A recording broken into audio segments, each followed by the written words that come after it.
Ce mercredi 17 décembre, ils sont près d'une quarantaine de viticulteurs venus de tout le Rhône pour faire entendre leur colère. Aujourd'hui, on a le prétexte de l'interdiction des brûlages des bois de vigne. En fait, c'est vraiment la goutte d'eau qui fait déborder le vase. On est accablé par des paperasses. C'est aussi un réel problème, nous, sur le vignoble Beaujolais, avec un nouvel arrêté qui est en train de tomber, qui concerne l'interdiction du brûlage des cèpes. Les cèpes, c'est ce que vous avez dans la remorque derrière moi.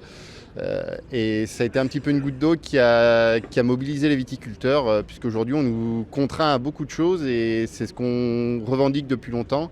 Nous on ne veut pas d'interdiction sans solution. Donc demain, si on ne peut plus brûler nos cèpes, il faut nous expliquer comment il faut faire et quel est l'autre débouché qui est proposé. Reçus par le sous-préfet, les représentants des manifestants sont ressortis sans les réponses attendues.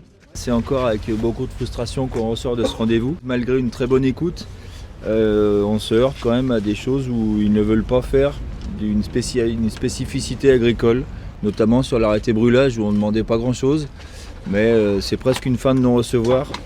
Les propositions qu'ils nous font, elles ne sont pas forcément en adéquation avec ce qu'on aimerait. Un rendez-vous avec le préfet est prévu ce jeudi. Les manifestants réclament des mesures concrètes dans les jours à venir. On n'a pas besoin d'eux en vrai pour savoir comment il faut travailler. Donc s'ils ne veulent pas nous entendre, on se fera entendre peut-être plus fortement prochainement.